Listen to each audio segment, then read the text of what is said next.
자, 그럼에도 불구하고 3D를 3D로 읽어야 되느냐, 3D로 읽은 게 잘못이냐, 이런 국어 공방까지 일어나고 있습니다. 무슨 얘기인지 먼저 김종인 의원이 문재인 후보를 향해서 공격한 단초부터 보시겠습니다. 자, 위기에 처한 국가는 아무나 경영할 수 있는 게 아닙니다. 3D 프린터를 3D 프린터라고 읽는 사람이 할 수 있는 일이 아닙니다. 전문가들 또는 이제 일반적으로 통용되는 발음들이 있습니다. 이제 뭐 일반적으로 누구나 보면 3D 프린터라고 읽습니다.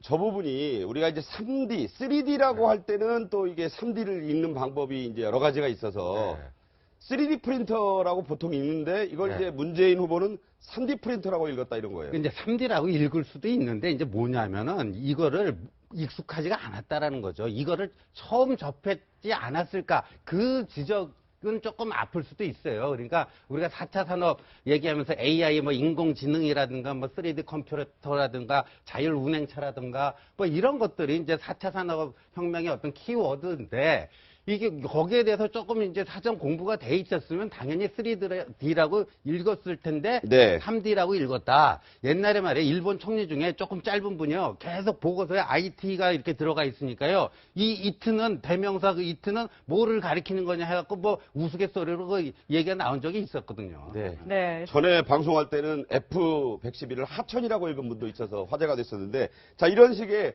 문재인 후보도 이렇게 반응을 했습니다. 홍길동 아시죠? 홍길동 전에 보면 아버지를 아버지라 부르지 못하고 하는 그런 건데 그 얘기를 하면서 우리가 무슨 홍길동입니까? 3을 3이라고 읽지 못하고 3라고 읽어야 합니까? 자, 이렇게 얘기하니까 언론인, 방송앵커 출신 박광원 대변인 이렇게 또 거들었습니다. F-16 전투기 역시 F-16이라고 읽지 않습니까? 네, 문재인 캠프에서도 이런 얘기를 했습니다. 우리가 심지어 국립국어원에 문의를 해왔더니 아직 공식적으로 지정한 발음이 없어서 모두 허용한다더라. 우리 물어봤다. 이렇게 얘기했어요. 그런데 사실 뭐 3D, 3D 이게 사실 중요한 거 아니에요. 중요한 아니고 누구나 또 그렇게 실수할 수 있는 건데 이걸 또 더불어민주당에서 그냥 그걸로 끝냈어야 하는데 네네.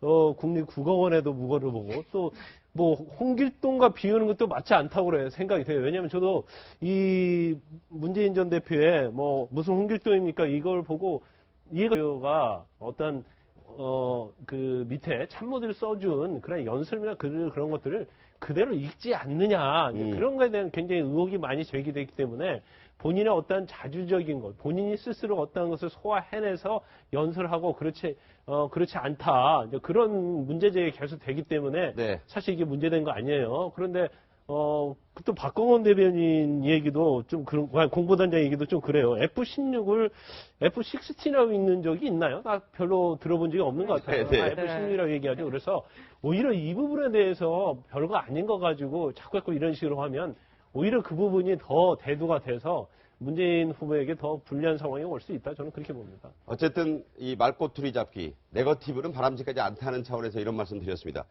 자, 이제 외연 확장에 나서는 후보들의 모습 두 분의 상황을 보여드리면서 얘기를 마무리하겠는데 먼저 문재인 후보가 안희정 충남지사를 만나는 모습입니다. 자, 이건 안희정 지사님의 캠프에서 활동하셨던 분들 이번에 새로 구성되는 종합선대위에 다 조금 참여를 해주시고 뿐만 아니라 우리 안희정 지사의 가치나 정책을 제가 또 좋은 부분은 이어받고 싶은데 제가 정당주의자로서 경선의 결과가 나오면 경선에 참여했던 분들은 모두 승복을 하고 함께 당의 이름으로 힘을 모아야 되는 것은 민주주의의 대원칙이라고 생각을 합니다. 그 선거법 때문에 속 시원하게 말씀을 못 하시기 때문에 제가 거절해서도 말씀을 드리자면 전폭적으로 함께 하겠다. 그 말씀이었습니다.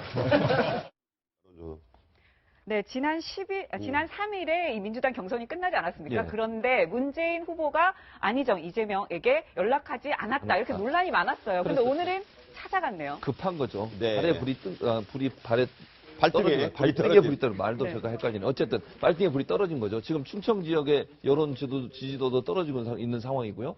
또 안희정 후보를 지지했던 사람들이 안희정 지사를 지지했던 사람들이 문재인 후보를 지지하는 쪽으로 올라오지 않은 부분도 안철수 예. 후보를 도리어 지지하는 이게 이제 결국은 본인의 입장에서는 빨리 끌어안지 않으면 네. 돌아가 마음이 돌린 사람들 다시 끌어오기 힘들다는 것을 보여주는 것이고 그래서 아마 선거 막판으로 갈수록 더 안희정 지사나 아니면 이재명 시장을 더 많이 활용할 가능성이 있다고 봅니다. 활용이라는 네. 표현이 좀 거칠 수도 있겠지만 같이 뭐 선거유세장을 갈 수 없다고 하면 어떤 형태로 회담하는 모습을 보인다거나 정책을 끌어들여서 이렇게 받아들이는 모습을 보인다거나 또 그쪽에서 일했던 분들을 선대에 많이 영입을 해서 예, 그분들의 정책을 받아들이는 모양을 보일 가능성이 높다고 볼 수 있겠습니다. 네.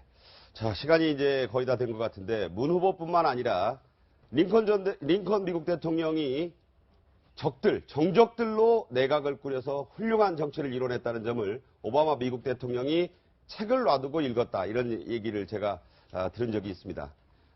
여야 후보들 모두 분리와 갈등보다는 이렇게 화합과 소통을 통해서 외연을 확장하는데 힘을 기울여야 하지 않나. 이런 생각을 해봤습니다.